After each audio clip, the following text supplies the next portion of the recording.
Really terrific that everyone has joined us today. Such a great turnout for the beginning of a series that we at the Miller Center are really proud to pull together, and that our whole team here has been working really hard to convert what were going to be live events to these online webinars. And this is one that we've pulled together just for the occasion. We're going to try to do one event a week at least in the coming months. And we're going to be drawing from across the university, from across the Miller Center's faculty, and a number of our practitioners and others, as well as external guests. So please keep an eye out for the notices for these events coming forward. And we're really lucky to have this great group of experts who have been working with us for several years. Our three guests today led a university-wide effort in 2018-2019, which began a year or two before that, looking at the 10-year anniversary of the 2008-2009 financial crisis. That work won the Provost's Award for Excellence in Public Service Research. Before getting into the topics at hand, let me just say that this is an interactive session. So in addition to our three guests, we're delighted to have all of you. As Howard said, please ask questions using the Q&A button, and I'll draw from them throughout the conversation. I think it's pretty fair to say that what we're witnessing right now is in the US economy and the global economy is truly unprecedented. I don't think we have had a global pandemic since 1918, and since that time, the world has changed a fair amount. We're far more integrated, not just in terms of the movement of goods and services, but the movement of people. China, where the current pandemic began, is now a major player in the global economy. The pandemic has spread to the United States and Europe and throughout the industrial world, and now reaching into the developing world. On the other hand, there are dimensions of the crisis that we've seen before, elements of 9/11, of earthquakes, of hurricanes and blizzards, and of financial shocks and panics. And we are right in the middle of it. Just to give us a better understanding of this, I want to introduce our three panelists and dive right into the conversation. Going alphabetically, Bob Bruner is a distinguished professor of business administration and the Dean Emeritus of the Darden School of Business. He's taught finance and management at Harvard and Columbia, as well as several esteemed universities outside the United States. Bob has authored, co-authored, or edited more than 200 books on finance, management, and teaching, and has won several teaching awards. I know, having co-taught a seminar for Darden alumni with Bob, that he is vibrant, dynamic, and it's hard to keep up with him, though he makes it easy. And that's really terrific. And we're delighted to have him as a senior fellow at the Miller Center, where he's also taught a course on presidential leadership. He's a specialist in mergers and acquisitions, as well as corporate finance and financial panics. David Leblang is a renowned professor at the university, teaching through both the politics department as well as the Batten School, among others, and he is on the faculty here at the Miller Center as well. David is highly learned in the areas of global capital flows and the public management of them, particularly the global international architecture of managing the global economy. His academic work has been widely published and acclaimed. He's researched on the politics of the global economy, including a variety of organizations such as the IMF and the European Commission's Directorate of Economics and Finance. He's also on the steering committee of UVA's Pan-University Institute on Global Infectious Diseases. He runs Batten's Global Policy Center, which looks at global migration and population flows. And finally, Professor David Smith of the McIntire School of Commerce. David specializes in corporate finance and restructuring, both of which David has been exploring extensively in his research at McIntire. He's worked with the Federal Reserve Board, focusing on China and Japan, and is an off-cited contributor to numerous academic journals. So far, to get into the conversation, we've had major actions by the Federal Reserve a huge step change over a weekend in an emergency meeting in their lending rate. We've had the biggest congressional bill ever in the country move through, actually in 3 ways, with the final one being completed. And then the president's own engagement on the issue, which has focused in recent days on balancing public health and economic concerns. So let me just start by asking with the basics, which is, are we going to be okay?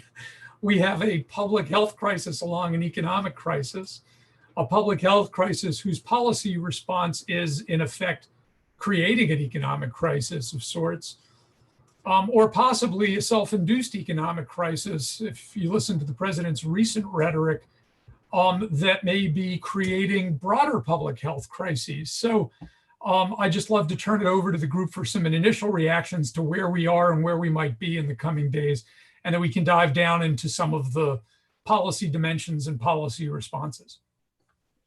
I'll kick off. Hello, everybody.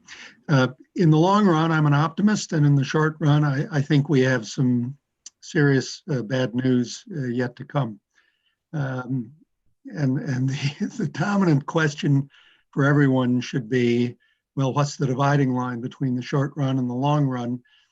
We hear many different assessments that this crisis will take a few weeks to get past, and I just read an assessment by another learned economist who thinks it'll take years for us to recover to a level of output in the economy that was consistent with the pre-crisis level.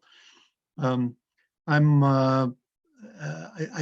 I am impressed is that the government, the polity, if you will, is coming together around a series of actions much more rapidly than seen ever before.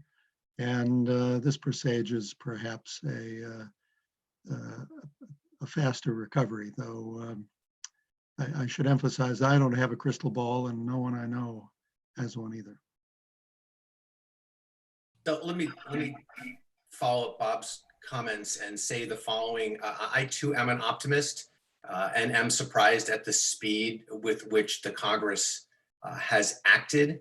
I am hopeful that this is just the beginning of meaningful legislation that will affect not just small business, but those who are unemployed.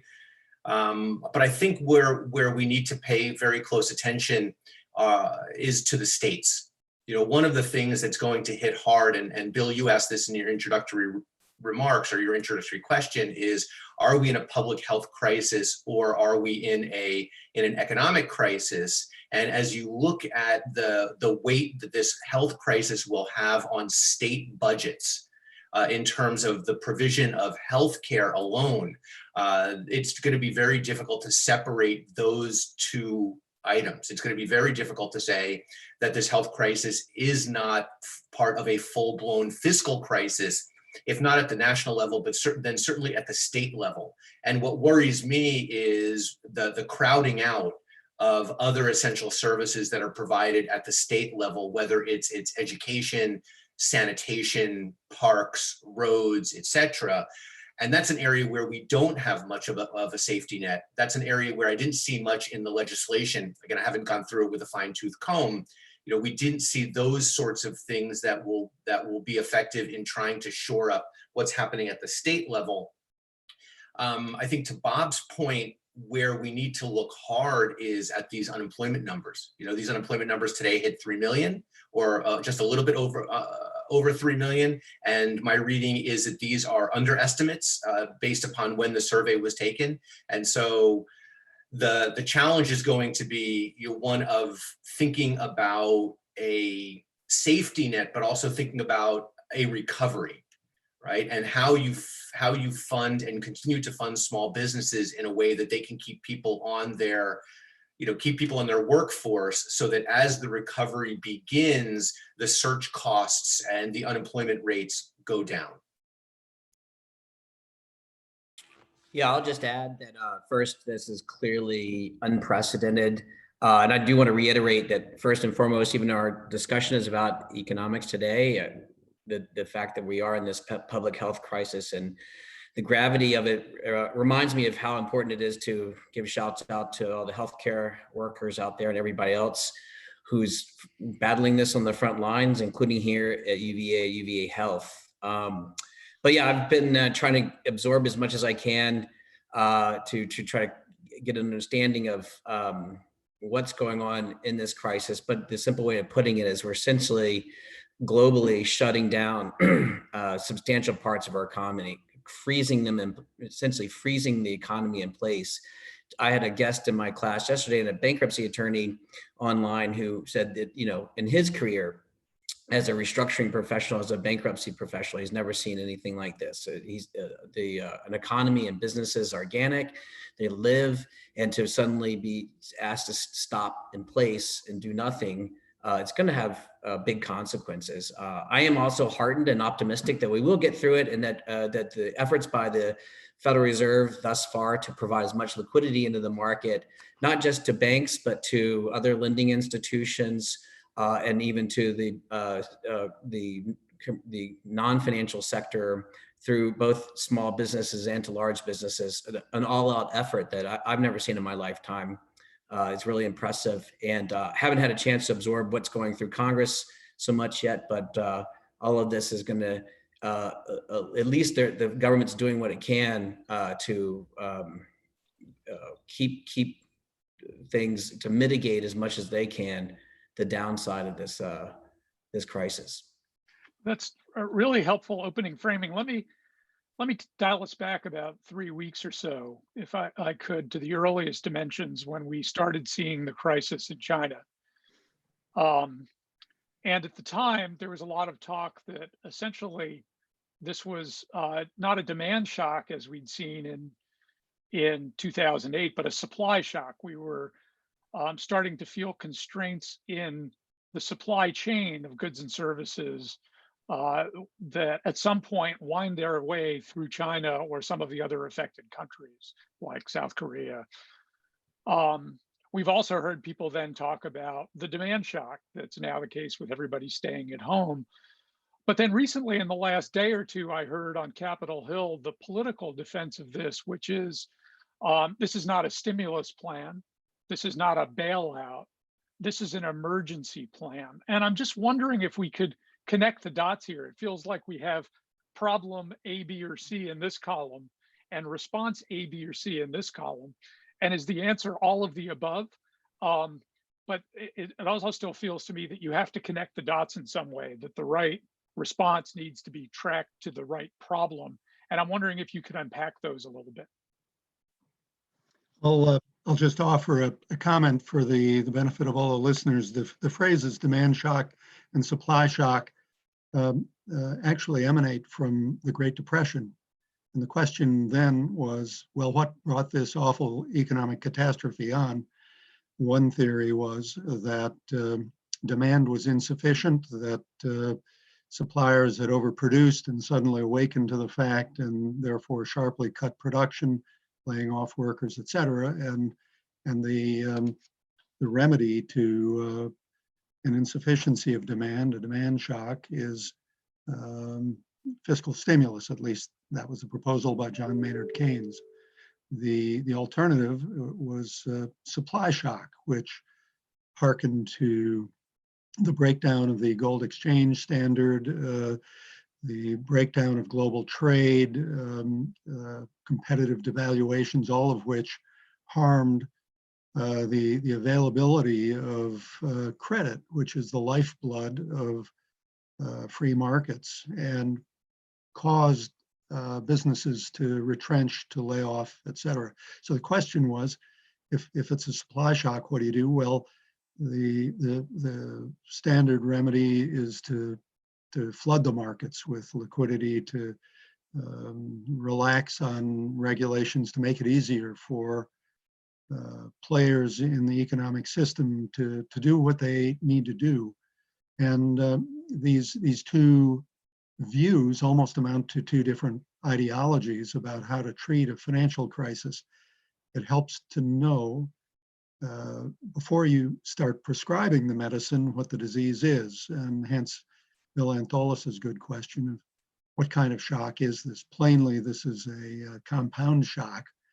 It began with a business shock emanating from the breakdown of trade with China, and has morphed into a breakdown of business activity here in the United States. And it's turning into a demand shock would be my assessment.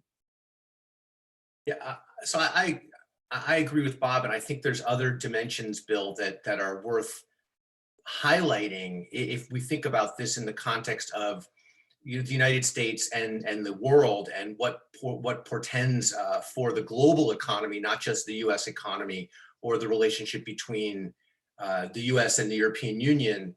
I saw some data this morning that said that U.S. imports year on year for the first 2 weeks in March are down 15%. They're down 45% from China, and they're down 6.5% from Europe, right? So that suggests that there's not only a decrease in demand in the United States for imported goods, but it means that the pressures of adjustment are being forced on our trading partners. And it's important that we keep an eye out, not just for the second wave of this pandemic that, when people talk about flattening the curve and they worry about a second wave, but a second wave of the economic crisis as this decrease in demand in the United States begins hitting home in emerging markets whose lifeblood is exporting to developed countries. One thing that's happened during, over the past 3-4 weeks is that the dollar has gotten exceptionally strong. It is still seen as a credible currency. There's always a flight to quality and flight to the dollar when we have these economic crises, and the dollar has appreciated quite dramatically, which means, again, that there's less demand, even if the US was back to work, even if the US was manufacturing. Exporting our way out of this kind of economic malaise, the recession that hasn't been called yet, is going to be quite difficult. The reason I raise that is because in a non-pandemic world, having an appreciated exchange rate could be potentially very good for the US economy, because consumers would demand more from local producers, because locally produced products, all else equal, would be cheaper than those imported from abroad because of there'd be an increased demand for imported goods, which would be problematic. What we see now is that there's just no demand, right? And it's not based on a lack of, at least up until until government started or businesses started shuttering their stores. It wasn't a result of high unemployment. It was a result of people just aren't going out to consume. And this is what's going to take a while to ramp back up as we think about the road to recovery. So I think, as Bob said, this is a crisis, an economic crisis that has elements of supply and demand. And I think we can unpack that better as we start looking at different sectors of the economy.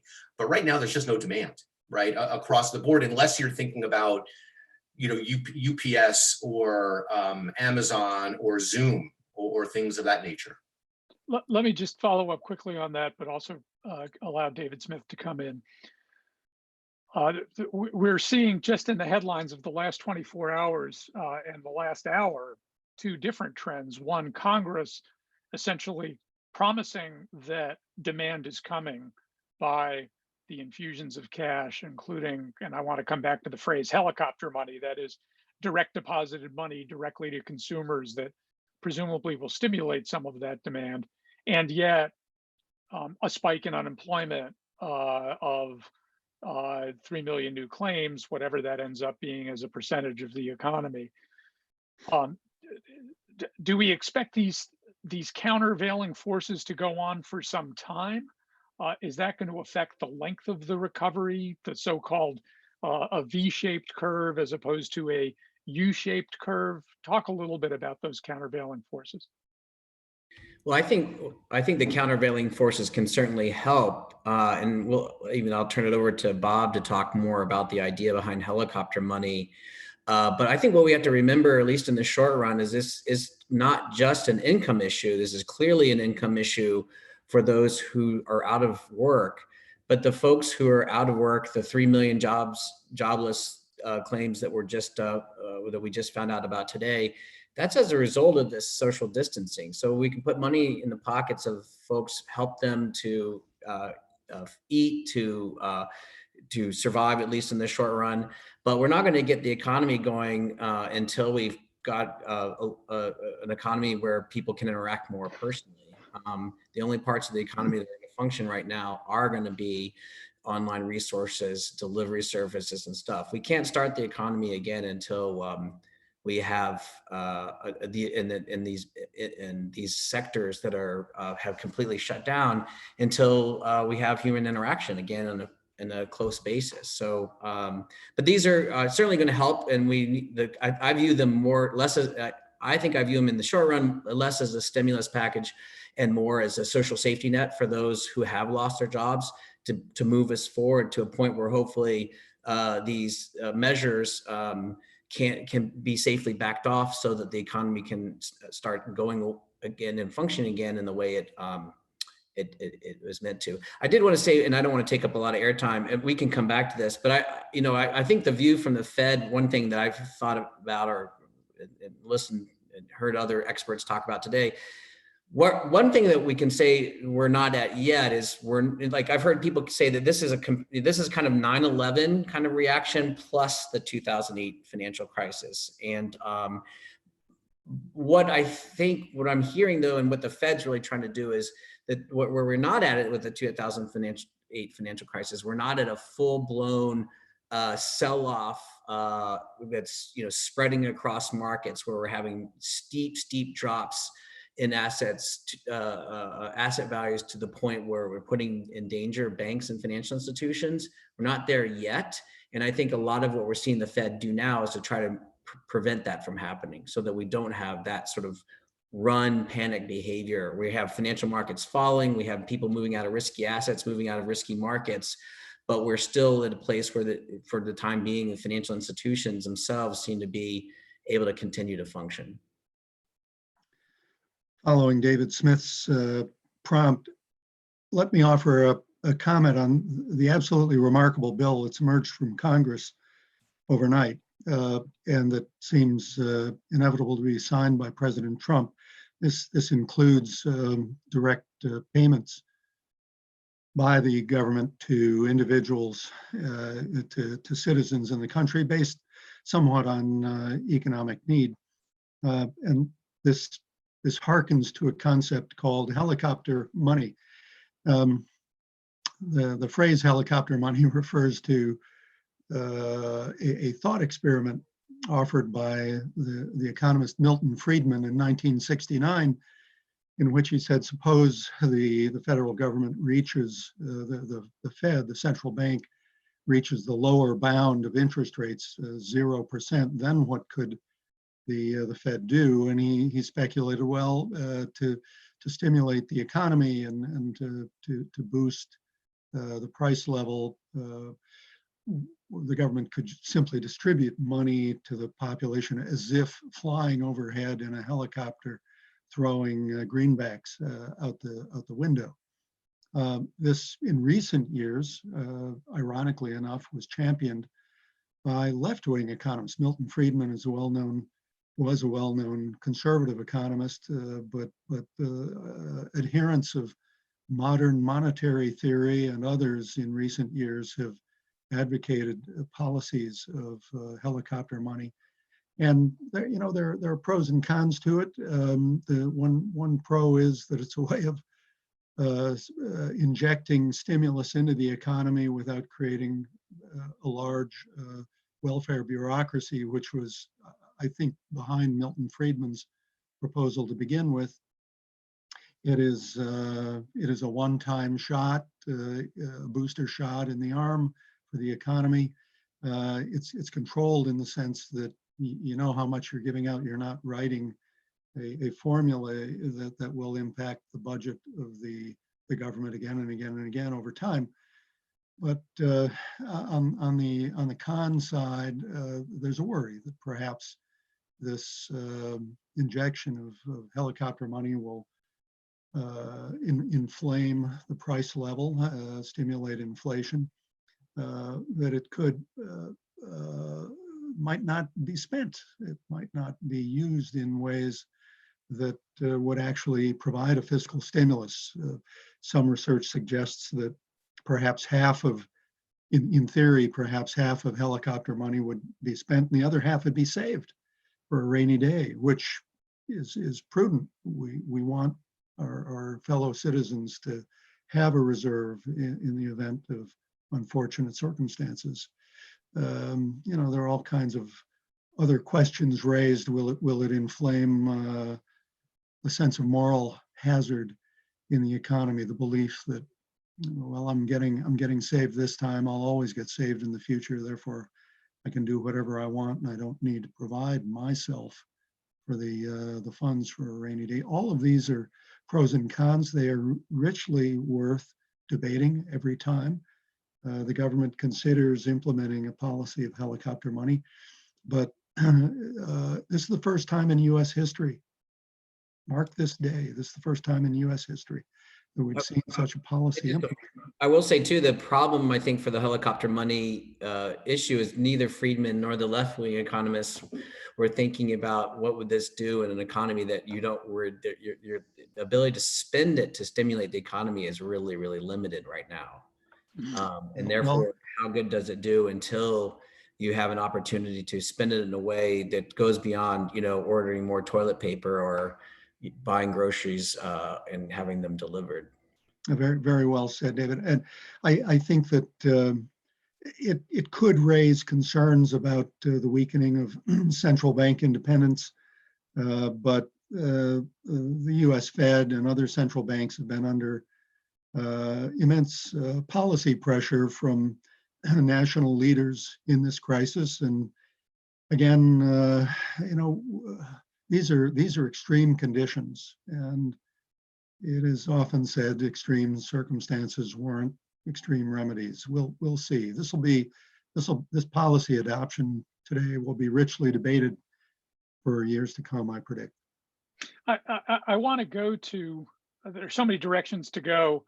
It's almost like you're a first-year student and you have to choose whether to take macroeconomics or microeconomics first. Let me start with the macro question of leadership, and a question that's come in by the graces of the Q&A box. Please feel free to send questions. I'm reading them all. This one comes from Ian Solomon, who's the dean of the Batten School of Public Policy here, and himself was the U.S. executive director to the World Bank, which essentially means the U.S. ambassador to the World Bank. Ian writes, there appears to be a tension between, one, using fear to motivate people, and two, building confidence to overcome the paralyzing aspects of fear. I'm looking over Bob Bruner's right shoulder where it says, keep calm and carry on. In this case, we may want people to have enough fear to take seriously the social distancing requirements, while also not wanting people to be so afraid that they hoard and scale back all spending. That goes to some of the themes Bob touched on. Do we know that the helicopter money is being spent? So the question to you all from a macro perspective is, are there leadership examples you can point to where this tension is optimally managed? And while we're on the topic of leadership, I'll just ask the $1 million or $1 trillion question now. We're counting in trillions at this point about President Trump's leadership.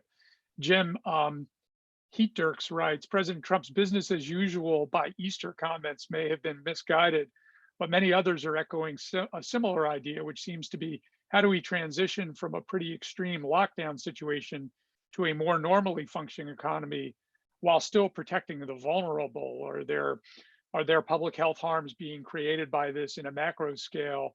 How long can we sustain the current economic shutdown, for what it's worth, without serious consequences, not just to the economy, but to human health?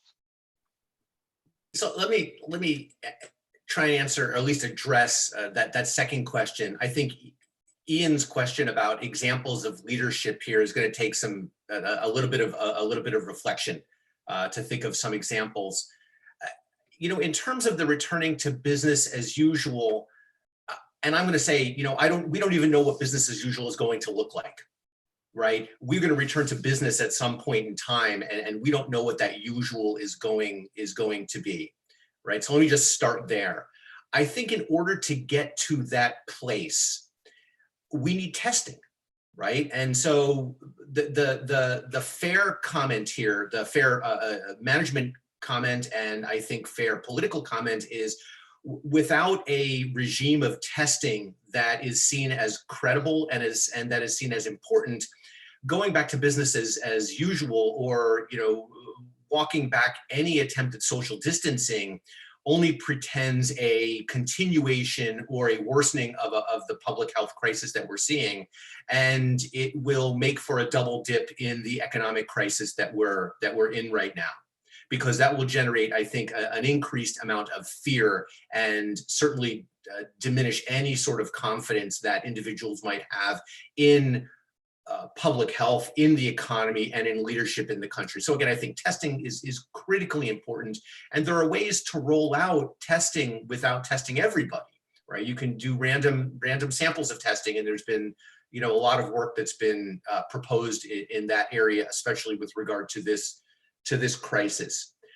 But I think it's fundamentally an issue of confidence in leadership. What's been astonishing to me is how effective, maybe I shouldn't say pleasing in an astonishing way, is how rapidly and how effectively the Fed has sprung into action, after Powell has just been battered and beaten by the Trump administration for months, right? And how the Congress is not moving as quickly as one would like. The Senate is the world's greatest deliberative body, and it moves with all great hesitancy. But they've been able to hammer some things out. I think it's going to be a matter of whether they're able to do the second, or engage in the second kind of response.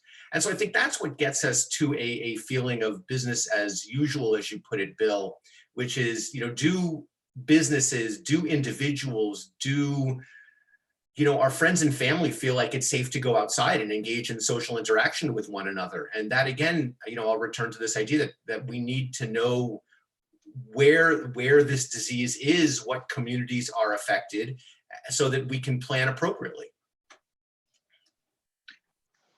If I might offer, in response to that great question about leadership, President Trump has at least two, maybe three predecessors to look toward for examples. George Washington took office in the wake of what is arguably the first Great Depression in the United States. Ulysses S. Grant won election during the recession that followed the end of the Civil War, and navigated through that.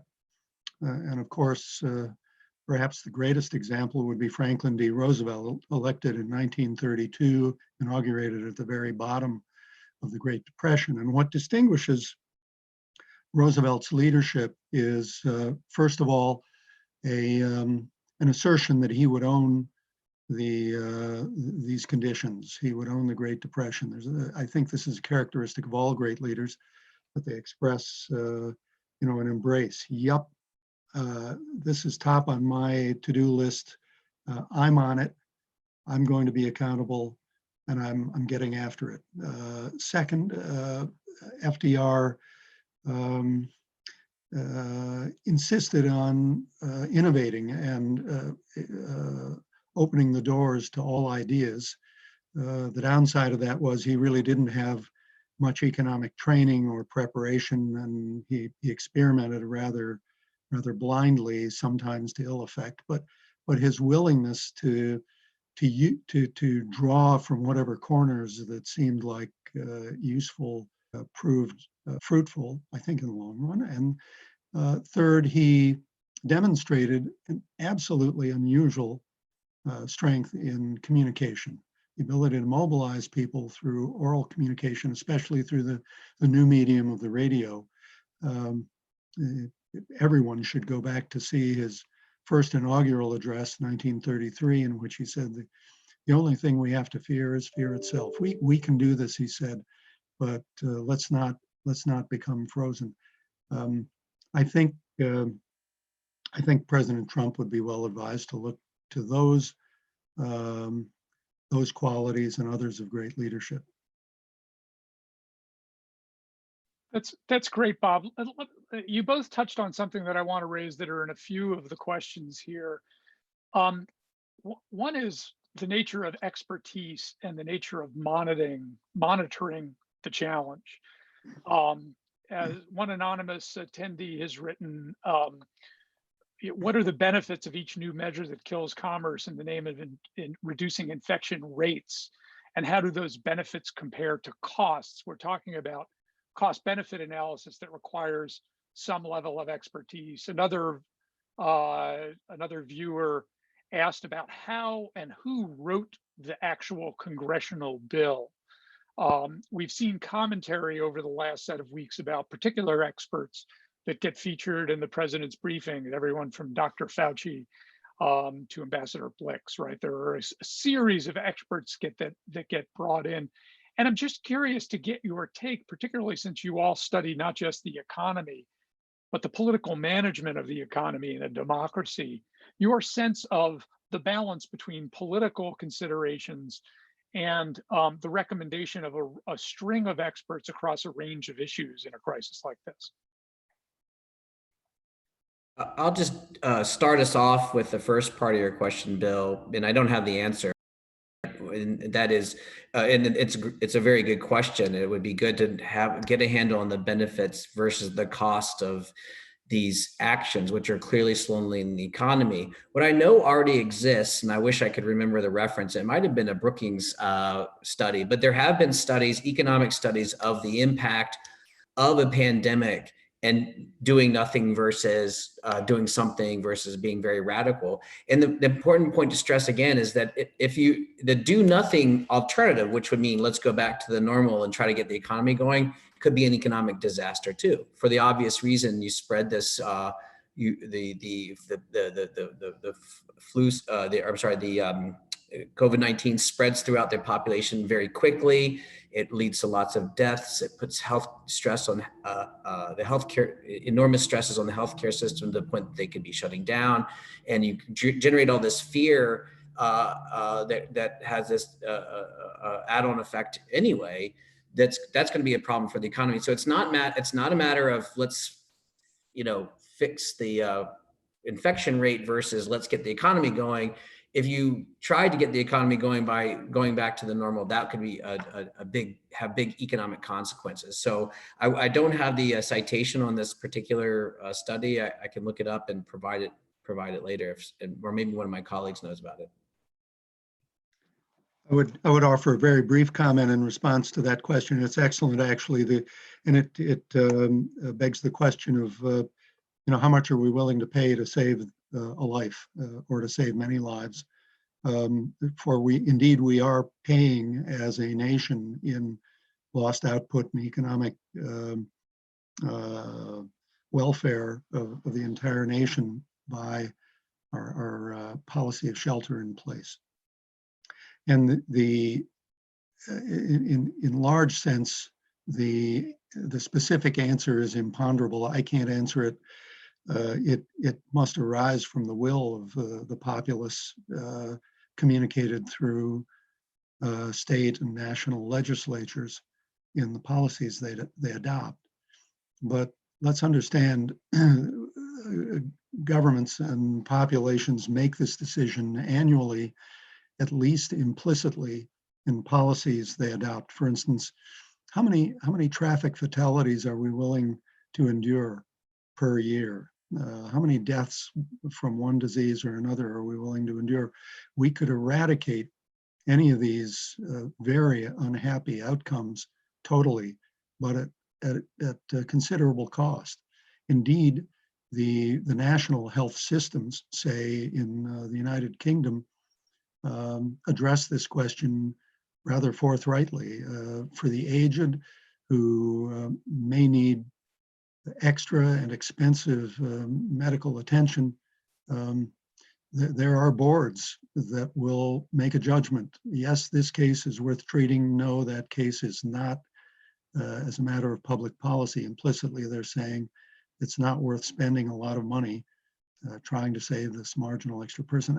It's a sad issue to contemplate, and it harkens to perhaps one of the oldest exercises in ethics that universities take students through, the so-called lifeboat exercise. Passengers have jumped off of a sinking ship, and the question is, there are 10 seats on the lifeboat, but 11 passengers in the boat, risking the seaworthiness of the boat. One passenger has to go. Who will it be? And the passengers differ in many different respects, and one of them is age. And the challenge for students in addressing this ethical dilemma is, do you invite the oldest passenger to leave the boat because that person perhaps has the shortest time remaining to live? It's a very painful exercise, but it brings students face to face with the ethical dilemmas evident in this very present policy that we're adopting. Should we shelter in place and shut down the economy and perhaps save lives, or should we open up the economy again and face the prospect that millions more people will die? I think Bob's comments, I think, are very sobering. Let me suggest another way, not an alternative, but another way of thinking about these kinds of choices. When we think about the lives that are lost in a way that I might think of as being senseless, people riding a motorcycle without a helmet, somebody speeding, those sorts of things, oftentimes we're able to say, well, these are people who are risking their own lives. We might think of these as being somewhat victimless crimes where the individual who is harmed is the person who is engaging in this kind of behavior. But as we start thinking about this particular moment and the kinds of rules or moral principles that we use to guide our behavior, I hearken back, as Bob has reminded me, to my undergraduate work in political philosophy. Right? We read John Stuart Mill, who basically says, my liberty ends where your liberty begins. And if we think about a pandemic, if we think about the idea that my going out and not social distancing can have negative consequences, not just for myself, but for others, that's where, again, in Mill's formulation, that's where it is appropriate for government to step in and provide some rules of the road, not, that is to say, to constrain an individual's liberty because it interferes with somebody else's. This is the idea that you have freedom of speech, but you can't scream fire in a crowded theater because it puts the other people in that theater at risk, right? And I think that's kind of the moral or the theoretical position that one takes when we think about sheltering in place. I want to address another part of your question here, Bill, and I think maybe this gets us far afield, or maybe it doesn't. But this question of expertise, I think, is really quite important. And I don't know that I've heard as much concern over the role of experts or the sidelining of experts as I have when we think about this administration. One of the things that's important is not to defer to experts, but to have experts or people with experience that are able to inform our decisions and to inform our judgments. And that's where, I return to this idea of credibility. Who are we going to listen to? And are we going to, is the person who is giving us advice going to be credible in a way that's meaningful so that I can use that to guide my behavior? And I think about that because somebody in the comments mentioned that she had seen an interview with Steve Mnuchin this morning. And she wrote in the comments that, well, Mnuchin said he's not really taking seriously or paying much attention, rather, to the 3-point-some-odd million people who are unemployed, and that he doesn't think that we're going to enter into a recession. And when I see something like that, it's hard for me not to shake my head and just say, you know what? I mean, at a certain point in time, you can't take these statements credibly. or you can't treat these assertions and these individuals as being credible. And so I think expertise really does matter, and it's very easy for people who are seen or should be experts to, to become non-credible. And I think that's what we have been seeing, in this administration. Again, I'm not saying the Trump administration is alone in this, but this has certainly been an area where they've had their problems. Let me take the conversation, and there were a number of different comments in the Q's and A's about the flow of information as well, and the role of the media. And I know that we could spend probably another hour on that, on how we communicate information. But I do want to dive into the economy a bit, particularly given both David Smith and Bob's expertise on firm level decision making in this. We've mentioned moral hazard before. One of the questioners said that we mentioned moral hazard only about consumers and workers getting helicopter money, but what about these various firms? A number of commenters have commented on their own situation. One writer writes from Illinois, where they work for a company that works on HVACs and things connected to that, that has capacity to bring work into the economy.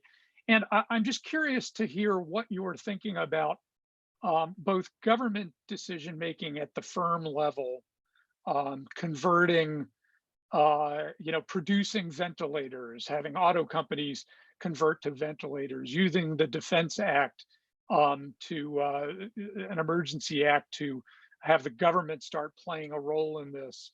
The choice of some big employers over small employers who are really being affected, like restaurant owners and people that live off the service economy that's been shut down. Your thoughts a little bit about that and the shadows of what you're seeing in the big bill that is moving through Congress.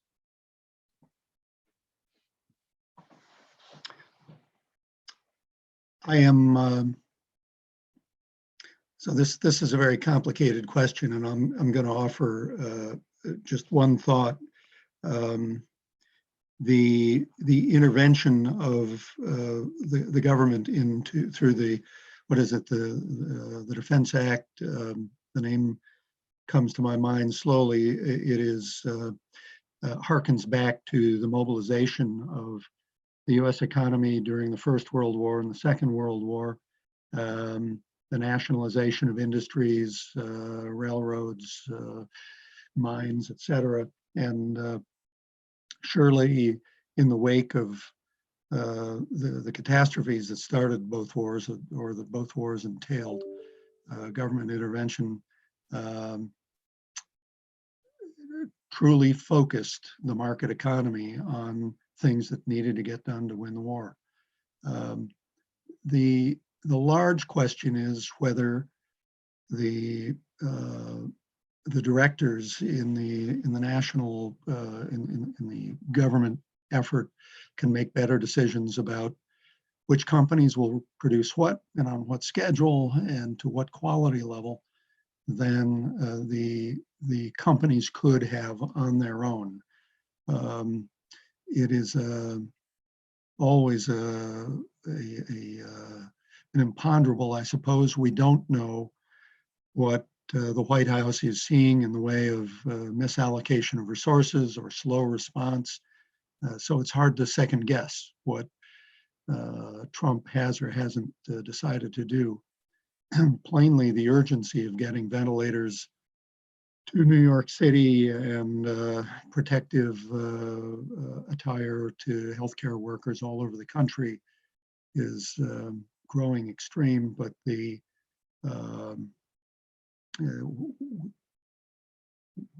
where's the evidence that the market system is not gearing up for that? I don't know is the answer. It's hard to say. My sense is that anecdotally we have seen, and it's really even fundamental to the person who put out the question, is that we see company leaders in different companies that feel like they can make a contribution, including I think the CEO of Ford and GM and others, really stepping up to the line to want to do something. And I have a strong optimism that that this sort of mobility not only will be eventually helpful, how soon, I don't know. It'll be helpful psychologically. It'll be helpful to the economy. And I don't think we need to wait for the federal government to step in and start directing industries to do certain things. It makes me personally a little nervous to have that done. But to the second part of the question about what the impact is on small versus large companies, first, just to go back to what the Federal Reserve is, they're setting up lending lines that are, at least in practice, supposed to help small businesses by providing them with I would imagine low-cost loans to pay their workers, to keep the lights on. They're also doing this for larger companies, for large investment grade companies. And so I don't know what the effect of that's going to be yet. What I do know, David, one question there from Christopher Murphy, one of our regular guests at the center, is the pros and cons of injecting equity versus debt into these companies. I mean, essentially by handing out loans, even if they're low interest, are we already piling more debt on an already heavily over leveraged private sector? well, that's a good question, but it's more complicated than it seems, in the sense that, other things being equal, you would love to have folks putting money in as equity that doesn't have to be paid back right away. But do you want, if the implication of that would be for the Federal Reserve, if they are injecting money as equity, they would end up owning a lot of these companies, because equity is an ownership claim. And then what do they do as the owners? So that's one issue. Another issue is, a lot of times debt, putting money in as debt rather than equity, actually provides the right incentives. It gives the liquidity to the companies in the short run, but requiring them to pay it back in the long run is actually better both for the government that lent the money and needs the money back to use for other services in the company, and also incentivizes in the government, and also incentivizes the company to work hard to make sure that they can pay that back. It does have consequences for perhaps raising debt levels in the short run higher than they were before. But these are the times where I think it's useful to use debt. But the ultimate point is, how much of this is actually going to get to small businesses. Larger companies are, by their very nature, they have more borrowing capacity. They have more cash on their books. I think this is going to be something that's going to be more painful for the small business owner than for the larger business owners. Mm-hmm. Let me ask all of you a question about the day after, or the days after. There are a series of questions in here about how long the crisis would last, and I'd love to hear your thoughts about that. I know that combines not just a knowledge of, or would combine a knowledge of economics, but also the epidemiology of how the infection rates bubble and continue to have peaks and troughs over the coming months. But what are some long-term effects of this that you're keeping an eye on? Mary Kate Carey, one of our senior fellows, asks about the global supply chain, and one could extend that to relations with China over the long term. There are micro dimensions of this. Are we going to all act and behave differently? We have all become experts in Zoom in the last 2 weeks. Are we going to switch to all working from home? I just love your early thoughts about what you think will be forever changed, to the extent that you're seeing patterns that already were perhaps shifting in our behaviors, both macroeconomic and microeconomic, but might gel into more normal patterns. Well, that's a very big question. Let me see if I can answer and talk about three things. Right. The first is, it would not surprise me to see legislation proposed having to do with bringing back to the United States production of essential medical equipment. if you remember back, and I was reflecting on this morning, there was, maybe it was a decade ago or 15 years ago, where we were concerned about our ability to get to import rare earths that were essential for the production of microchips and computers and the like.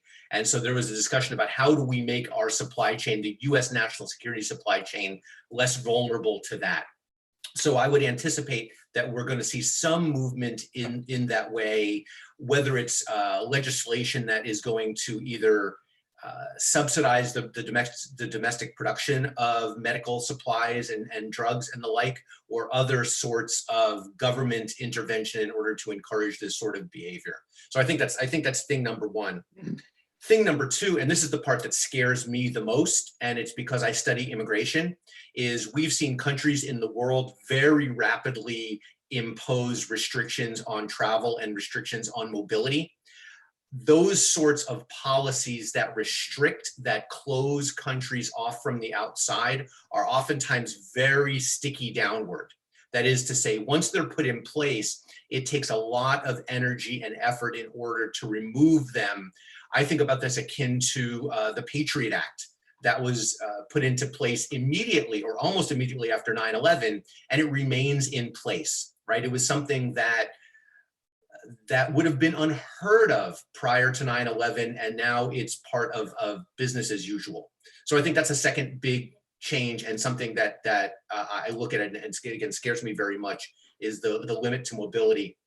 And the third is, and this is something that Bob, David, and I have been talking about in our class and separate from our class, is does this change attitudes towards government, right? Does big government now become our friend? In a sense, this is Bernie Sanders' moment, right? Where the things that he'd been talking about ideologically, not the specific policies, but ideologically, that government can actually work for the people in different kinds of ways.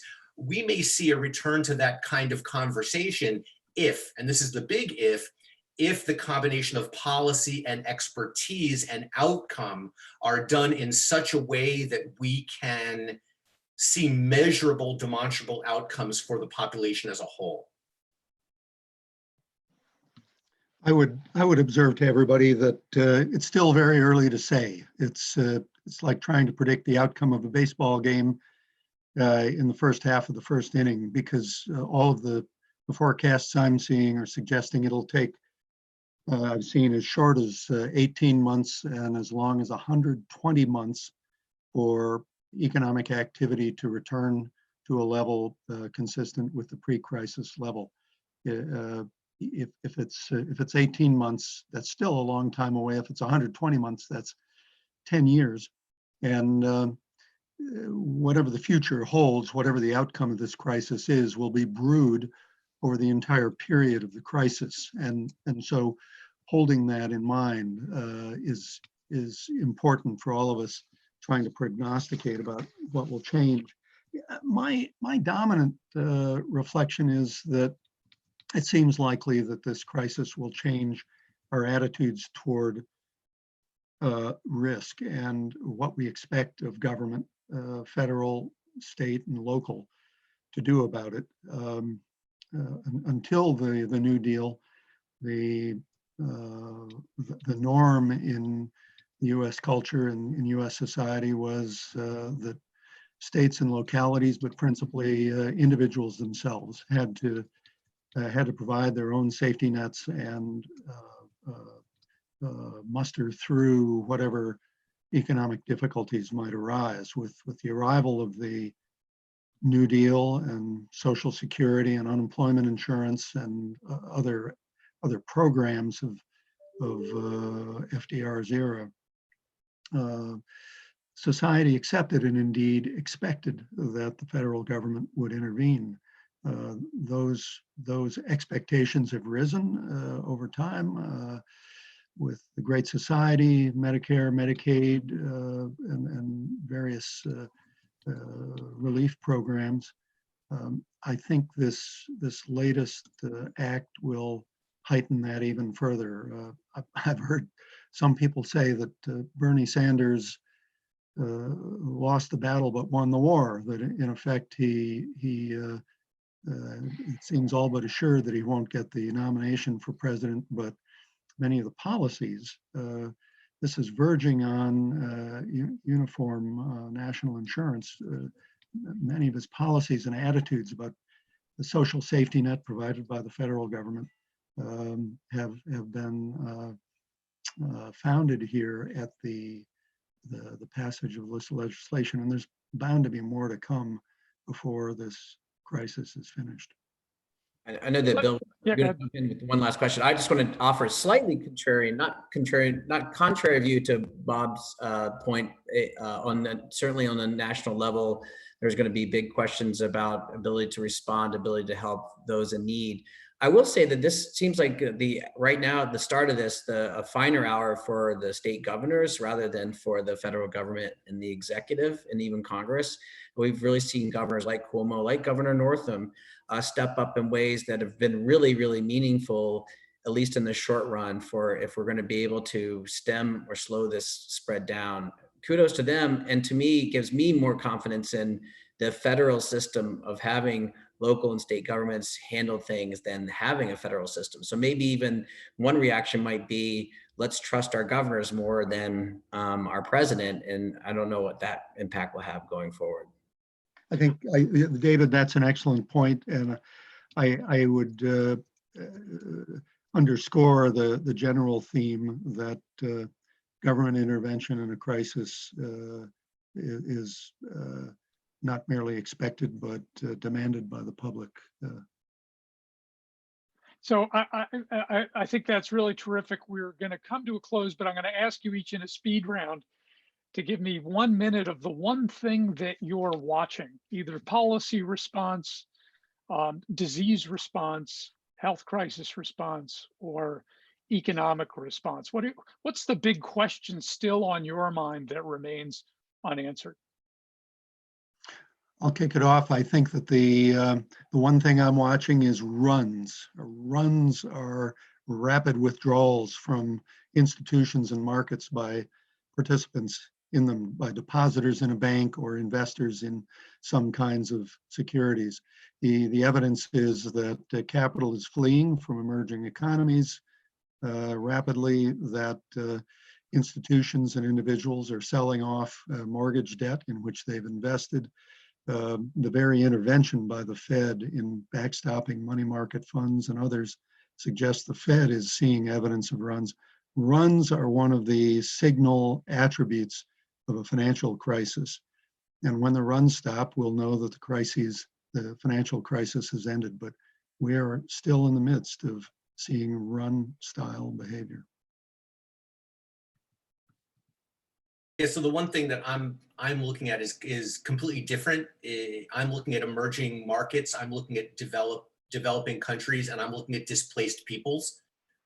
When this disease, when this flu, when COVID-19 hits and takes hold in refugee camps, in and among displaced people in Europe, in and around Venezuela, in Africa, I think we're going to see devastation that we can't even imagine. And I think that's where we're going to have to, think about the production of medical supplies, respirators, masks, medicine in a way that we're not even contemplating to serve our local populations at this moment. And I'll follow on with first saying that what David's going to be tracking is critical and important. But what I'm following, because I'm a finance professor, is closer to what Bob's following, and that is I'm looking at credit markets. I'm looking at also how fast runs are spreading or to what extent they're spreading.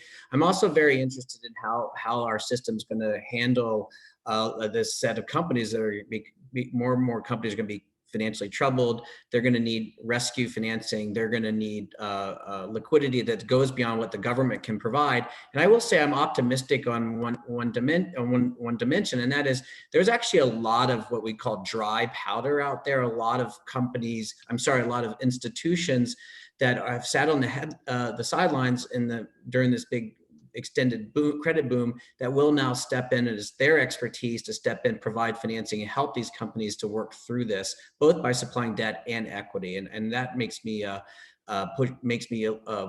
optimistic that these sorts of funds can help mitigate some of these large frictions.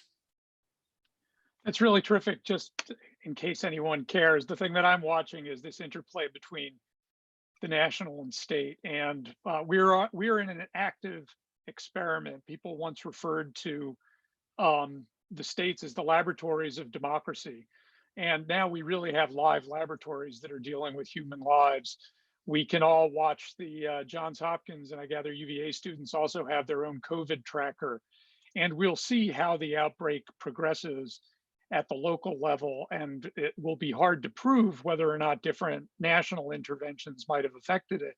But I think the interesting comparison is going to be in India, where we are seeing in a democracy of 1.3 billion people in 30 states, as opposed to our mere nearly 400 million people in 50 states, what a nationwide shutdown over 3 weeks does with a healthcare system that's much less developed than our own, in as David was mentioning, a poorer economy with many different true crisis points within that economy. If you think about everything from the border with Pakistan to the border with Bangladesh, where there are refugee and migration challenges in that place, they're trying something completely different, which is a national 3-week shutdown, and how that compares to essentially the rolling blackouts or the rolling shutdowns that we have in the country, is the thing that I'm watching the most.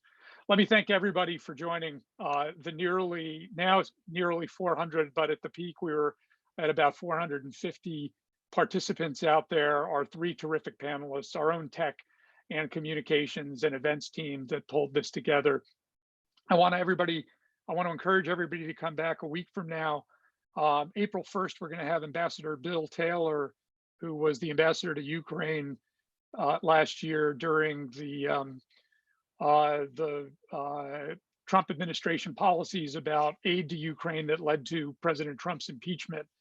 Ambassador Taylor is going to join us to talk about that, but he's also served around the world in a number of different posts, and I want to talk to him about the current crisis as well. And as I mentioned, we'll have a series of events that we'll be announcing in the coming days that will take us all the way through the spring.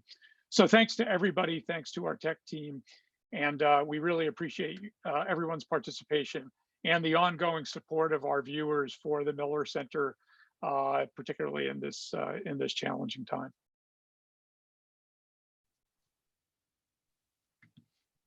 Thank you, Bill. Thanks, everybody. Bye now.